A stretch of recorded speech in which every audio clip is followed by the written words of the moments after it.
And welcome back to Tangents on Cracked Spines with your host, Frankie. I know it has been quite a while. Life has been chaotic, and I do apologize. And I also said that if this happened again during Dracula, I would just not continue. But I apparently go back on my word.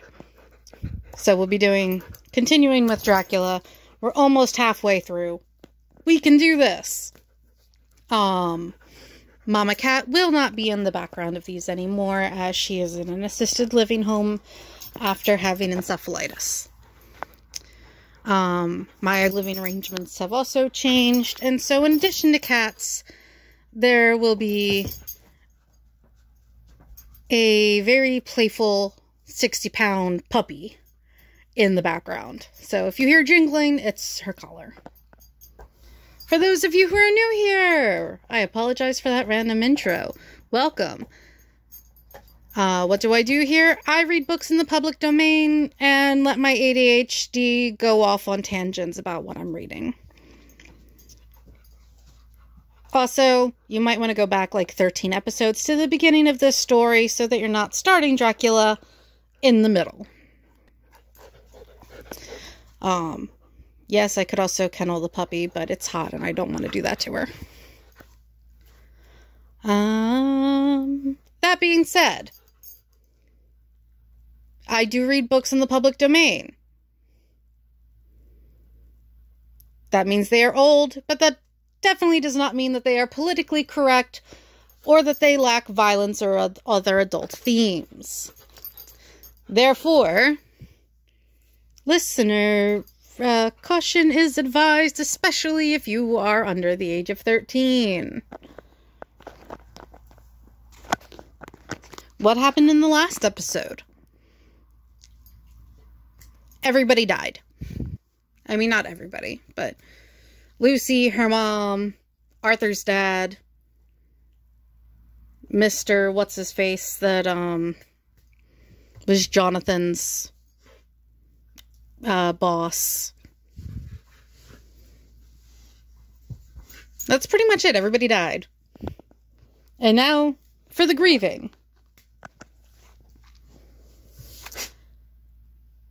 He did not remain long, but said he would look in later in the day and see Lord Godalming. His coming, however, had been a certain comfort to us, since it assured us that we should not have to dread hostile criticism as to any of our acts. Arthur was expected at 5 o'clock, so a little before that time we visited the death chamber. It was so in very truth, for now both mother and daughter lay in it. The undertaker, true to his craft, had made the best display he could of his goods. That's a terrible way to put it. And there was a mortuary air about the place that lowered our spirits at once. Van Helsing ordered the former arrangement to be adhered to, explaining that, as Lord Godalming was coming very soon, it would be less harrowing to his feelings to see all that was left of his fiancée quite alone. The undertaker seemed shocked at his own stupidity, and exerted himself to restore things to the condition in which we left them the night before, so that when Arthur came, such shocks to his feelings as we could avoid were saved. Poor fellow! He looked desperately sad and broken. Even his stalwart manhood seemed to have shrunk somewhat under the strain of his much-tried emotions. That sentence is terrible in the modern day. He had, I knew, been very genuinely and devotedly attached to his father, and to lose him, and at such a time, was a bitter blow to him. With me he was warm as ever, and to Van Helsing he was sweetly courteous. But I could not help seeing that there was some constraint with him. The professor noticed it too, and motioned me to bring him upstairs. I did so, and left him at the door of the room, as I felt he would like to be quite alone with her. But he took my arm and led me in, saying huskily, "You loved her too, old fellow. She told me all about it. And there was no friend had a closer place in her heart than you. I don't know how to thank you for all you have done for her. I can't think yet." Here he suddenly broke down, and threw his arms around my shoulders and laid his head on my breast, crying, "Oh, Jack, Jack, what shall I do? The whole of life seems gone from me all at once, and there is nothing in the wide world for me to live for. I comforted him as well as I could. In such cases, men do not need much expression. A grip of the hand, the tightening of an arm over the shoulder, a sob in unison, are expressions of sympathy dear to a man's heart. I stood still in silence till his sobs died away, and then I said to him softly, "Come and look at her." Together we moved over to the bed, and I lifted the lawn from her face. Okay. So I'm assuming that a lawn means some kind of like veil or handkerchief type thing, like the death shroudy things they use.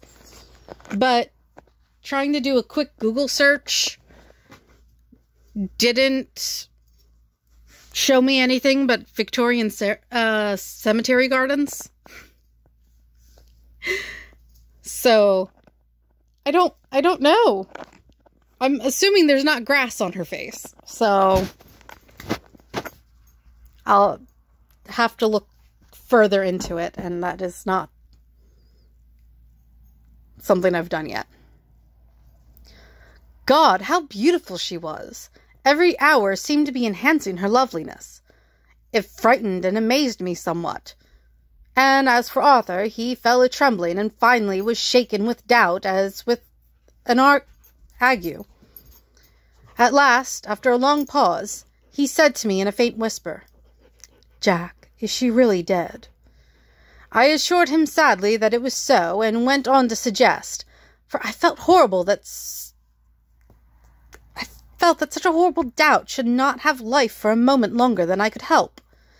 That it often happened that after death faces become softened and even resolved into their youthful beauty. That this was especially so when death had been preceded by any acute or prolonged suffering. It seemed to quite do away with any doubt, and, after kneeling beside the couch for a while, and looking at her lovingly and long, he turned aside. I told him that must be a goodbye, as the coffin had to be prepared. So he went back and took her dead hand in his and kissed it, and bent over and kissed her forehead. He came away, fondly looking back over his shoulder at her as he came. I left him in the drawing-room and told Van Helsing that he had said goodbye, so the latter went to the kitchen to tell the undertaker's men to proceed with the preparations and to screw up the coffin. When he came out of the room again, I told him of Arthur's question, and he replied, "I am not surprised. Just now I doubted for a moment myself." We all dined together, and I could see that poor Art was trying to make the best of things. Van Helsing had been silent all dinner time, but when we had lit our cigars, he said, "Lord," but Arthur interrupted him. No, not that. For God's sake, not yet at any rate. Forgive me, sir, I did not mean to speak offensively. It is only because my loss is so recent." The professor answered very sweetly, "I only used that name because I was in doubt. I must not call you Mr., and I have grown to love you. Yes, my dear boy, to love you as Arthur." Arthur held out his hand and took the old man's warmly. "Call me what you will," he said. "I hope I may always have the title of a friend, and let me say that I am at a loss for words to thank you for your goodness to my poor dear."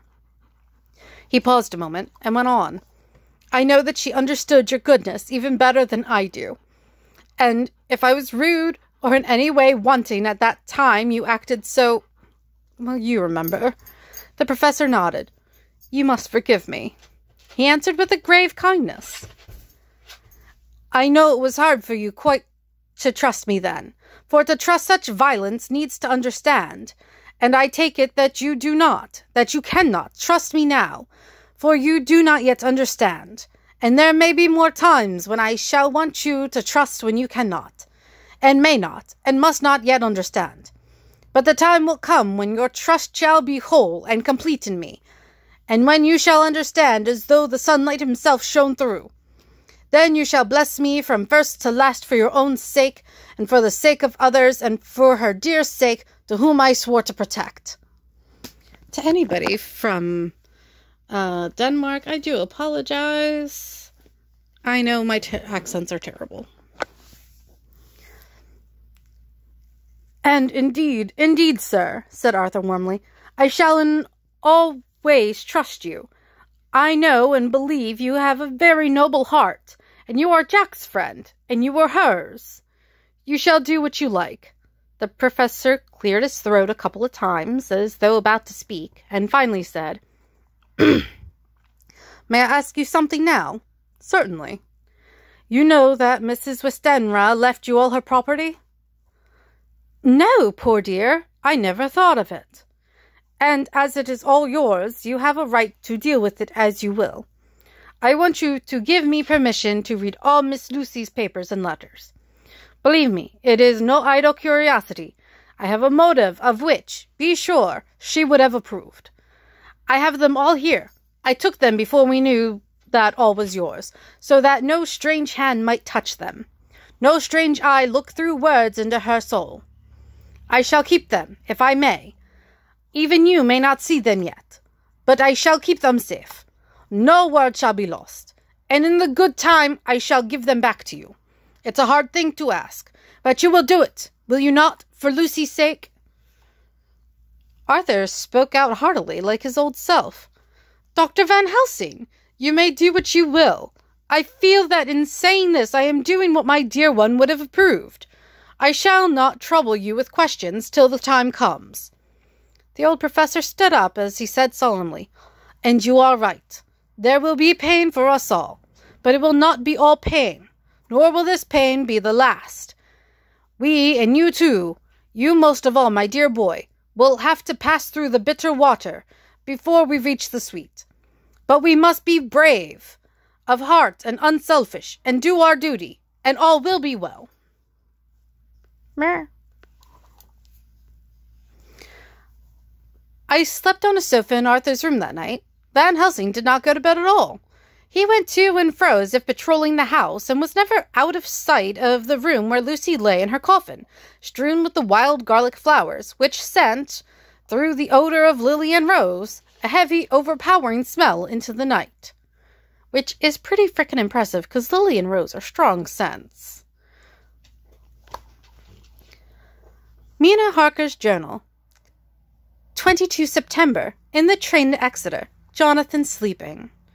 It seems only yesterday that the last entry was made, and yet how much between then, in Whitby, and all the world before me. Jonathan away, and no news of him, and now married to Jonathan.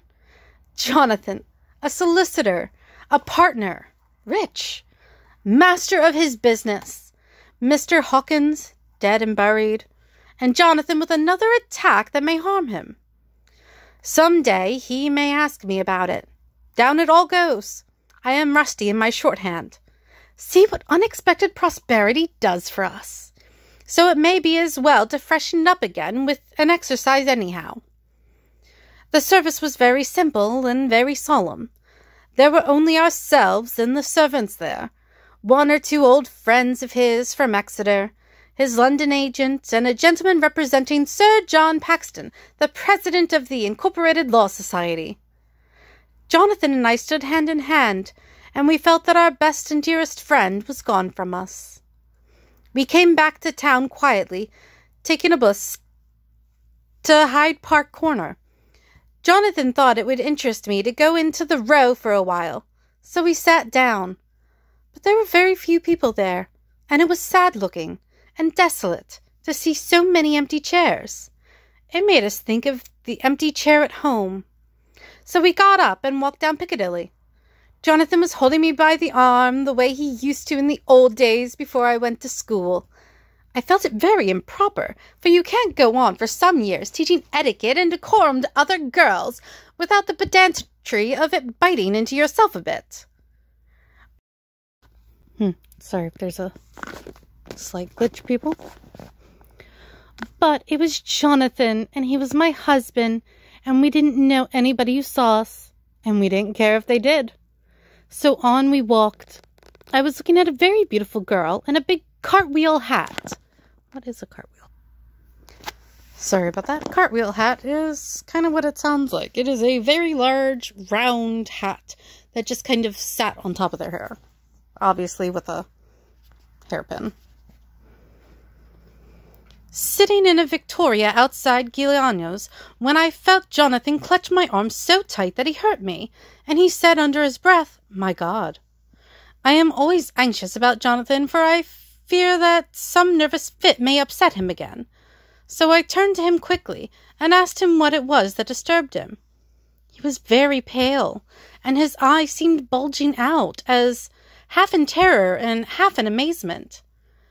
He gazed at a tall, thin man with a beaky nose and black mustache and pointed beard, who was also observing the pretty girl. He was looking at her so hard that he did not see either of us, and so I had a good view of him. His face was not a good face. It was hard and cruel and sensual, and his big white teeth, that looked all the whiter because his lips were so red, were pointed like an animal's. Jonathan kept staring at him till I was afraid he would notice. I feared he might take it ill. He looked so fierce and nasty. Sorry, Oldman. Movie reference. I asked Jonathan why he was disturbed, and he answered, evidently thinking that I knew as much about it as he did, "Do you see who it is?" "No, dear," I said. "I don't know him. Who is it?" His answer seemed to shock and thrill me, for it was said as if he did not know that it was me, Mina, to whom he was speaking. "It's the man himself." The poor dear was evidently terrified of something. Very greatly terrified. I do believe that if he had not had me to lean on and to support him, he would have sunk down. He kept staring. A man came out of the shop with a small parcel and gave it to the lady, who then drove off. The dark man kept his eyes fixed on her, and when the carriage moved up Piccadilly, he followed in the same direction, and hailed a hansom. Jonathan kept looking after him, and said, as if to himself, "I believe it is the Count. But he has grown young. My God, if this be so! Oh, my God! My God! If I only knew! If I only knew!" He was distressing himself so much that I feared to keep his mind on the subject by asking him any questions, so I remained silent. I drew him away quietly, and he, holding my arm, came easily. We walked a little further, and then went in and sat for a while in the Green Park. It was a hot day for autumn, and there was a comfortable seat in a shady place. After a few minutes staring at nothing, Jonathan's eyes closed, and he went quietly into his sleep with his head on my shoulder. I thought it was the best thing for him, so did not disturb him. In about 20 minutes he woke up, and said to me quite cheerfully, "Why, Mina, have I been asleep? Oh, do forgive me for being so rude. Come, and we'll have a cup of tea somewhere." He had evidently forgotten all about the dark stranger, as in his illness he had forgotten all that this episode had reminded him of. I don't like this lapsing into forgetfulness. It may make or continue some injury to the brain. I must not ask him, for fear I shall do more harm than good. But I must somehow learn the facts of his journey abroad. The time is come, I fear, when I must open that parcel and know what is written. Oh, Jonathan, you will, I know, forgive me if I do wrong, but it is for your own dear sake. Later. A sad homecoming in every way. The house empty. Why did my phone glitch?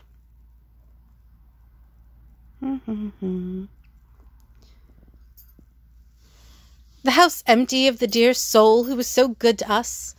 Jonathan still pale and dizzy under a slight relapse of his malady. And now a telegram from Van Helsing, whoever that may be. "You will be grieved to hear that Miss Westenra died 5 days ago, and that Lucy died the day before yesterday. They were both buried today." Oh, what a wealth of sorrow in a few words! Poor Mrs. Westenra! Poor Lucy! Gone, never to return to us. And poor Arthur, to have lost such sweetness out of his life. God help us all to bear our troubles. Dr. Seward's Diary, 22nd September. It is all over. Arthur has gone back to Ring, and has taken Quincy Morris with him. What a fine fellow was Quincy! I believe in my heart of hearts that he suffered as much about Lucy's death as any of us. But he bore himself through it like a moral Viking. If America can go on breeding men like that, she will be a power in the world indeed. Well, that hasn't aged well. Van Helsing is lying down, having a rest preparatory to his journey. He goes over to Amsterdam tonight, but says he returns tomorrow night, that he only wants to make some arrangements which can only be made personally. He is to stop with me then, if he can.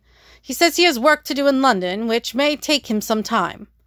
Poor old fellow, I fear that the strain of the past week has broken down even his iron strength.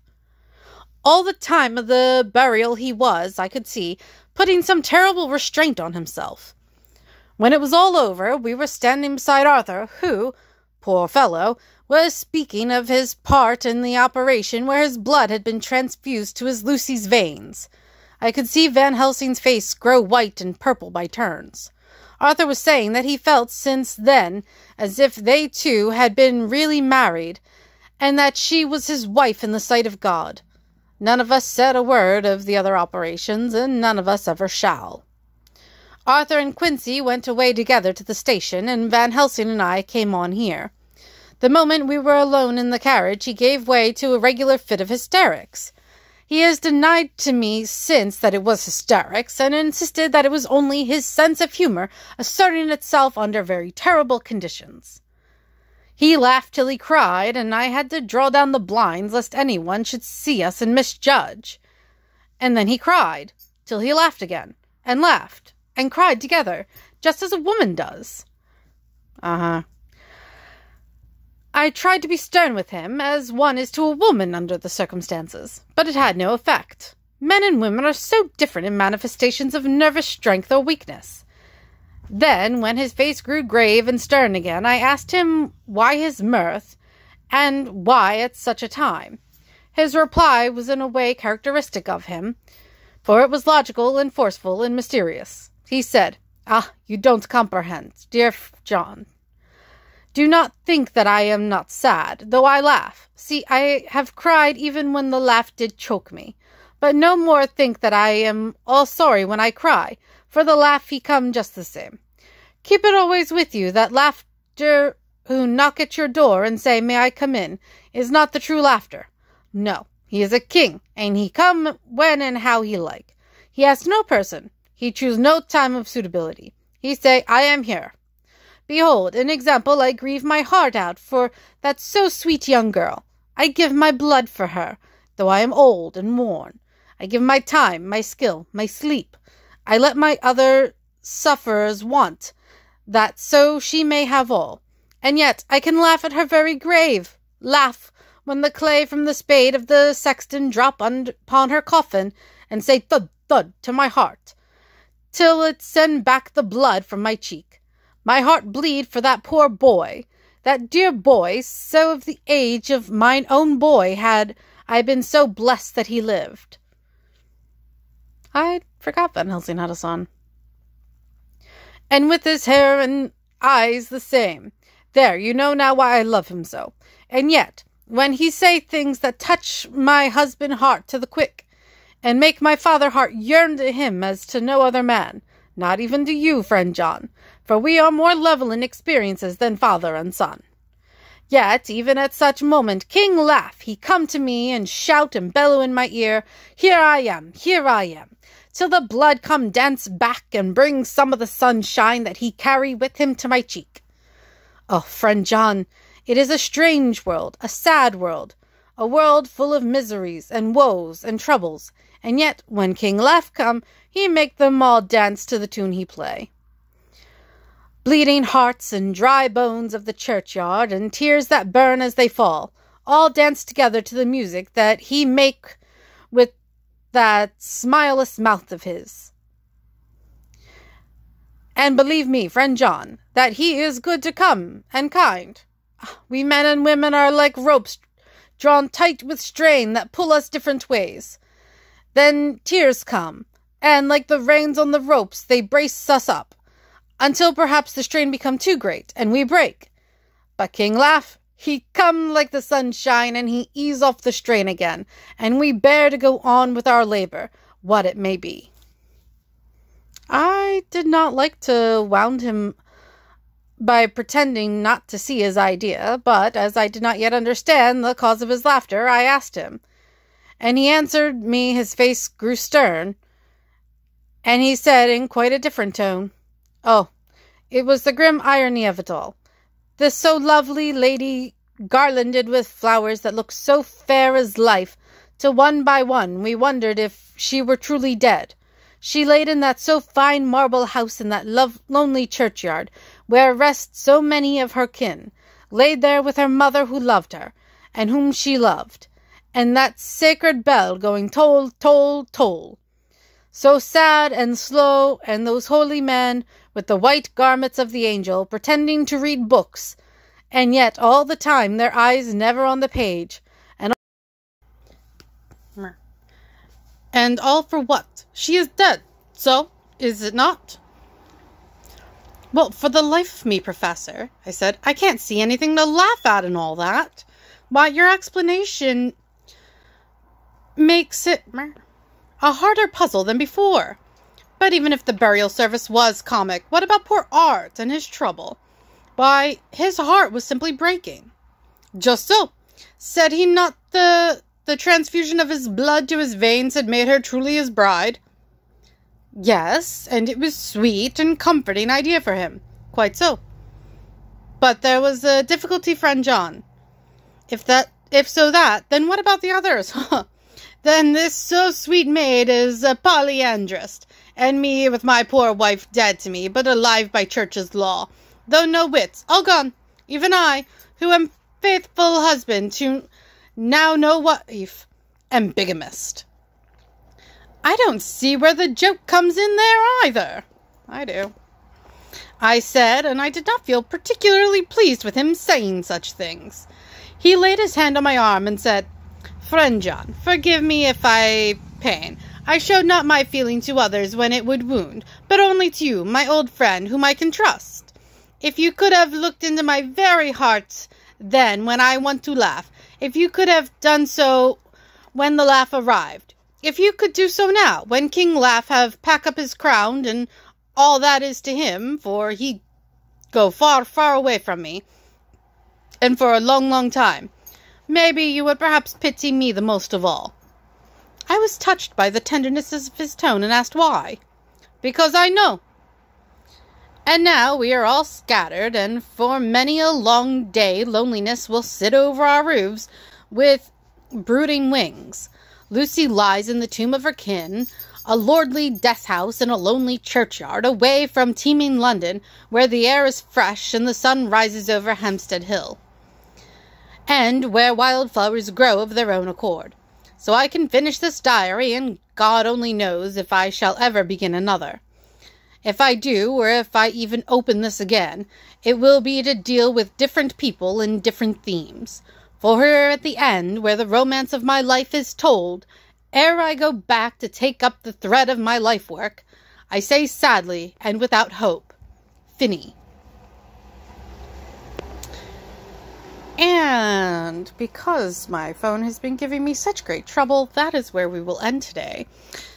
I do apologize. I had to record this in 3 parts. Hopefully I can do some editing magic on it. Thank you for listening today, and I hope you enjoyed yourself. If you so feel it, it would be appreciated if you liked, shared, reviewed, all that jazz that podcasters always ask.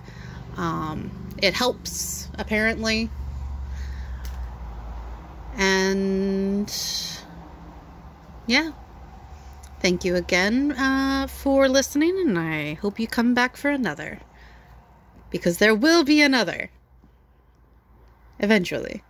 No, there'll be another next week. Thank you again. Have a wonderful time.